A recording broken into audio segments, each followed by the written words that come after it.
So, in terms of your love relationships, I have two definitive storylines here.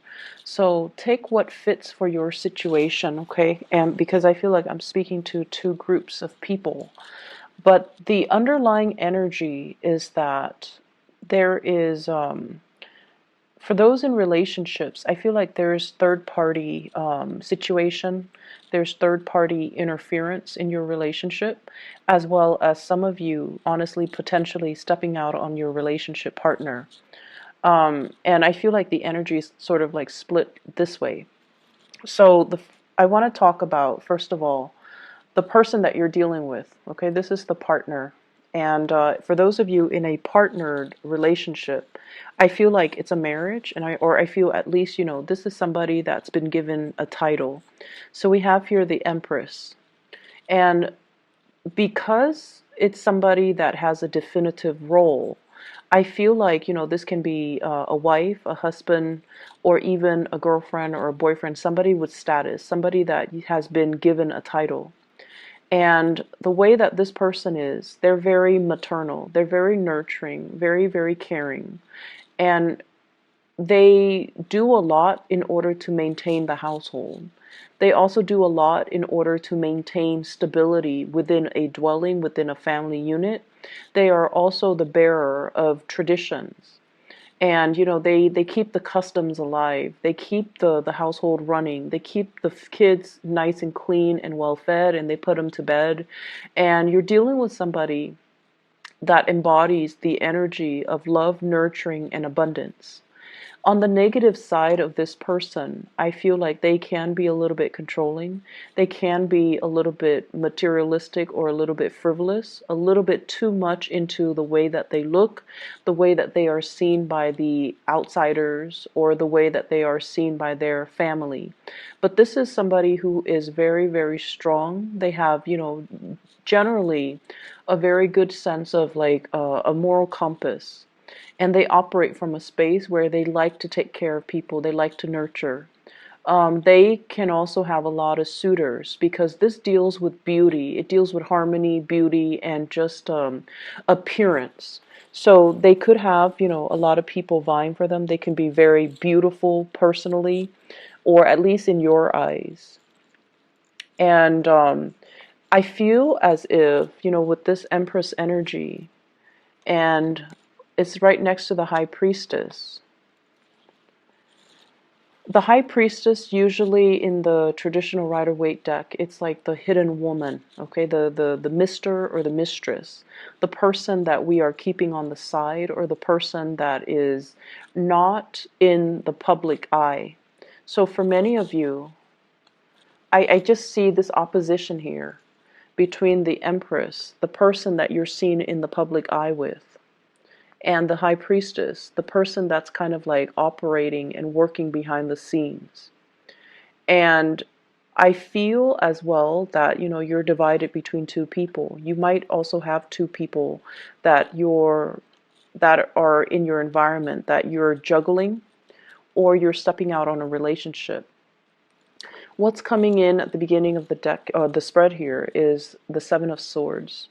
And the Seven of Swords is a situation where it's not entirely upfront and honest and seeing the light of day. It's like keeping things from, it's like holding back on communicating whole truths, okay? Hiding things, keeping things under wraps, keeping things hidden.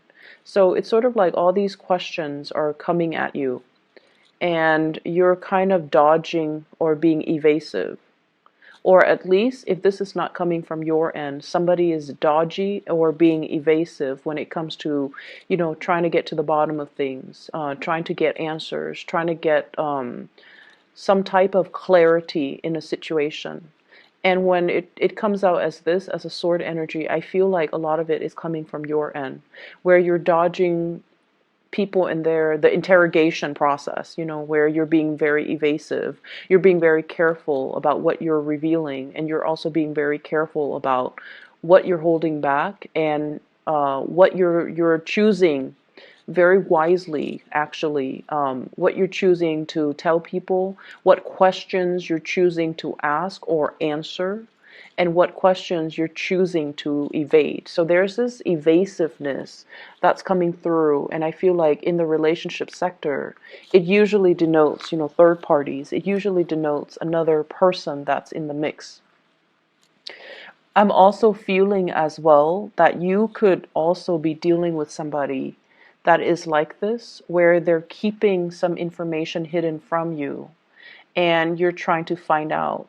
You could be getting to know this person and you might see this person as the one that you want to, build a relationship with. But there is some sense of like, they're either in your eyes being evasive or they're kind of mysterious. They're kind of hard to pin down.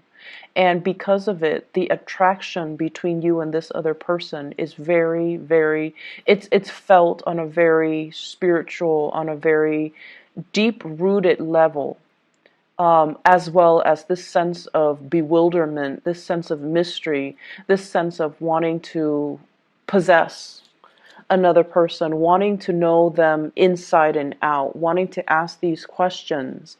But for whatever reason, you're going about it, asking the questions in a very roundabout way. And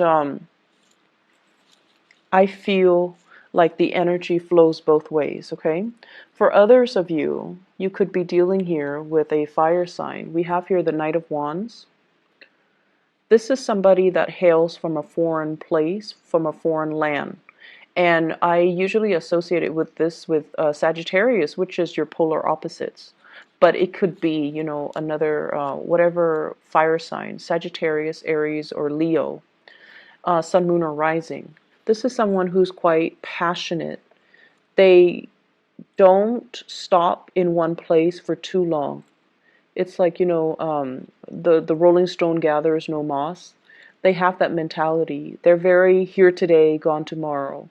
They're very exciting. They're very passionate. They go after what they want. And I feel almost like relationships are nice in their lives, but they're kind of like the nomad. They're constantly looking for new pastures. They're constantly looking for new adventures. They're constantly looking for new land to explore, to roam, to conquer. And I also feel as if you're involved with this person, there's a lot of things in their past that you're trying to figure out. But I don't know why. It's just the communication is not very straightforward. It's almost like you both are feeling this really strong attraction towards one another, but there's a sense of like, they're like this, can I trust them? Or they're also wondering, the Gemini person is like this, can I trust them to be truthful and faithful? And then you're wondering, can I trust this person to be truthful and faithful as well? So if you're dealing with a fire sign, Sagittarius, Aries, Leo, Sun, Moon, or Rising, there's this element of wanting to tame the beast, to possess the person, to have them do your bidding, to want to control them, to try to like contain fire, that wand's energy, to try to contain it in your hands. So you might have very well met your match for this week, Gemini. And this is not just somebody that just randomly comes into the picture. I feel like there are things about them that kind of, it's almost like the attraction I feel is very strong, as well as the temptation to want to control, to possess. They could be very possessive towards you, and you could be likewise very possessive towards them. And I feel like there are clashes when it comes to egos. One person wants to be free. One person wants to, I'll come and go as I please.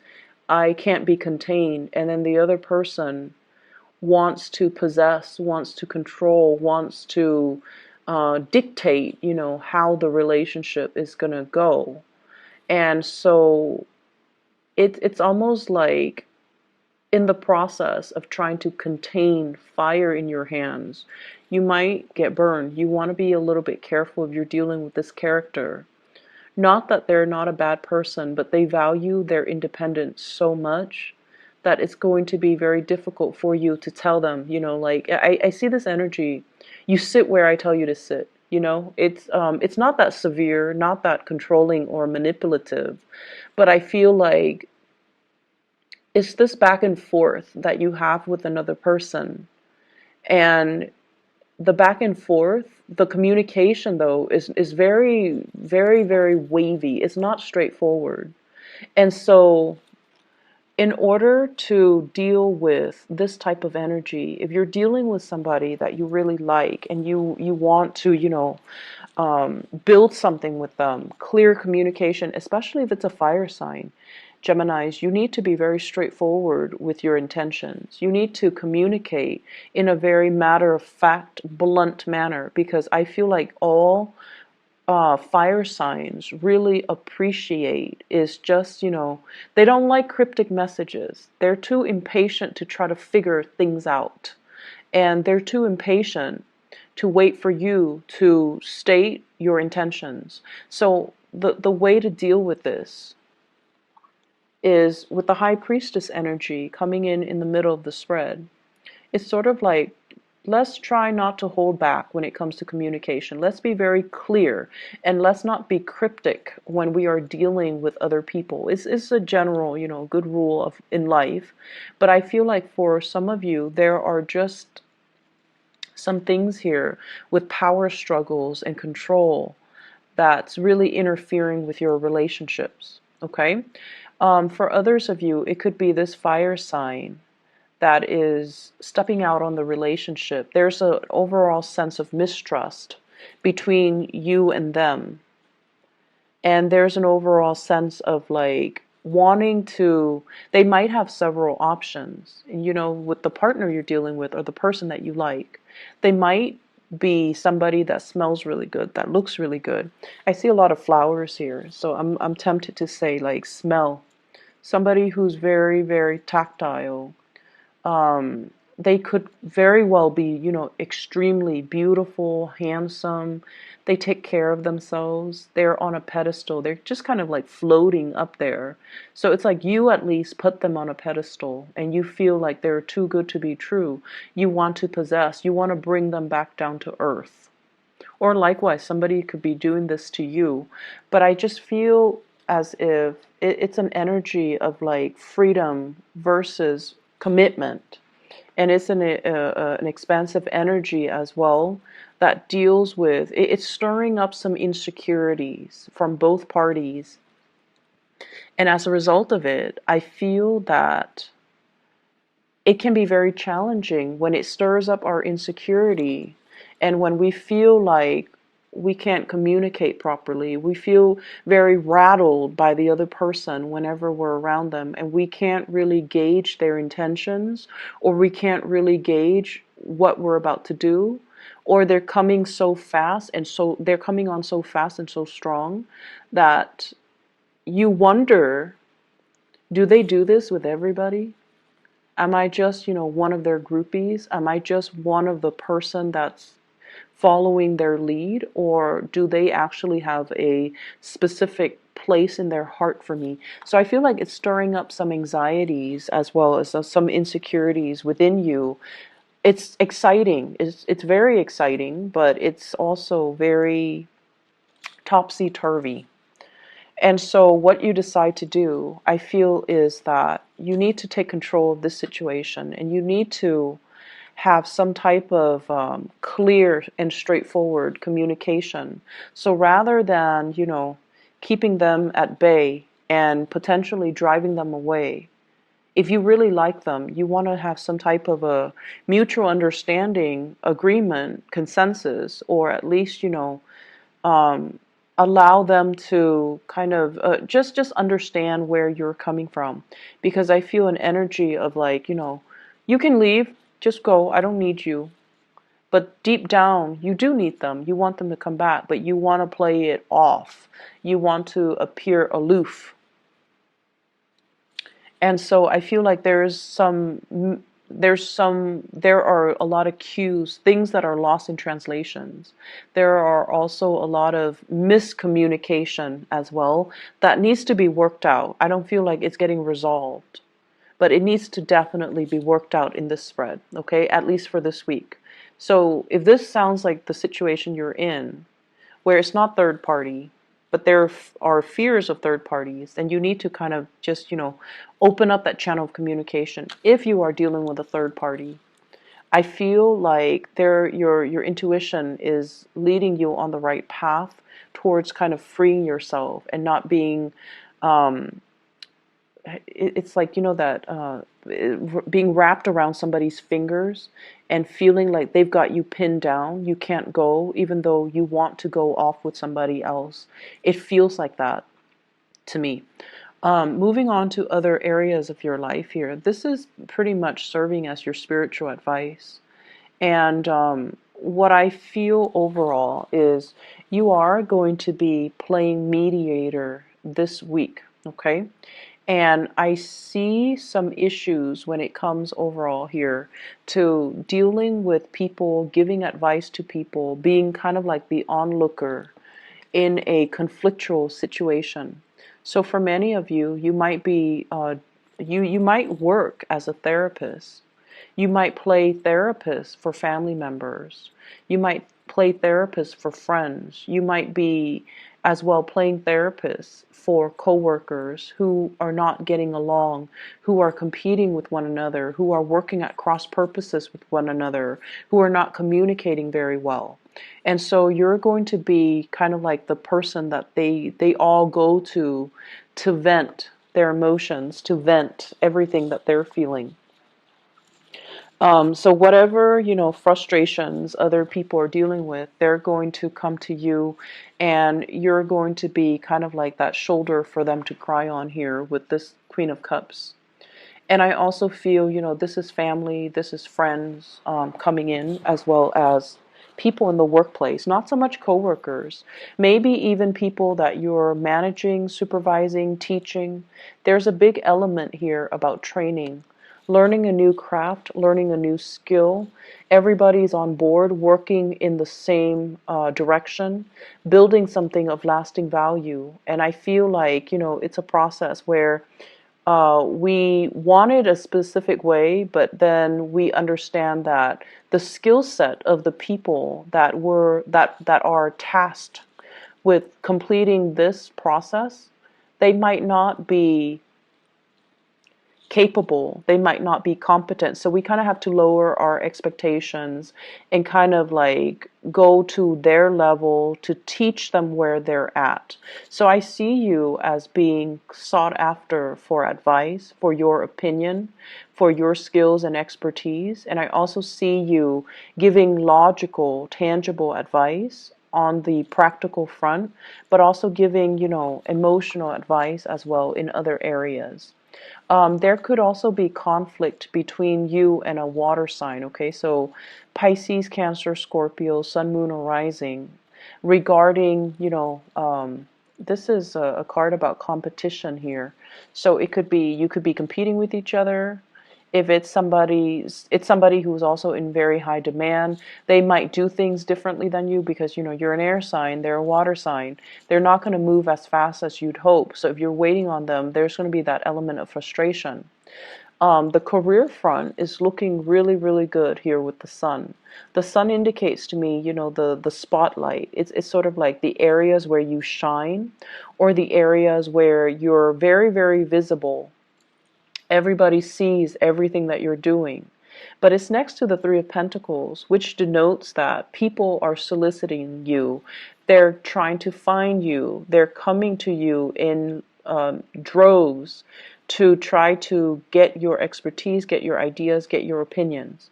So I feel like you're giving off advice and then the other person stalls and they're trying to, work one step at a time. So when I mention like the people in your midst, they're tasked with doing something, but their skill level or their expertise or their capabilities are not on par with what you had planned for them. So you have to lower your expectations a little bit. This is sort of like somebody who doesn't really know how to do things um, repetitively. So it could be, you know, they're trying to remember the process. So they do like 5 things and then they stop and ask for further clarification or further um, advice before they can move on to the next thing. It's not like the Eight of Pentacles where, you know, they've done it over and over and over and over again and now they're an expert at it. It's just they're going to stall, they're going to take a little bit more time, they're going to need a little bit more guidance before they proceed to the next step. So in opposition, so it's like, it's not like this where they're kind of working without direction. You know, they know exactly what to do. They know how to do this because they've encountered it before. This is sort of like waiting for feedback, waiting for the next step, waiting for further advice. So I feel like it's a stop-go in the work front, but people are stopping and going, whereas you're the one overseeing the work, overseeing the end result, and you're giving snippets of advice along the way. I feel like the work front, the professional front, it's working out really, really well. It's just as well, I feel, with this love situation, you know, if it's a third party interfering, it could heavily be as well, like, you know, I'm hearing like unwanted attention, a lot of unwanted attention that can lead to misunderstanding as well. So it could be where there's like an active third party interfering in your relationship and it's creating jealousy. Even though you're not partaking in that, it can also create jealousy. It can create misunderstanding when you're trying to nurture and foster a relationship with somebody else. Okay, so I hope the reading has been helpful for you guys. Best of luck for this week. Okay, take care.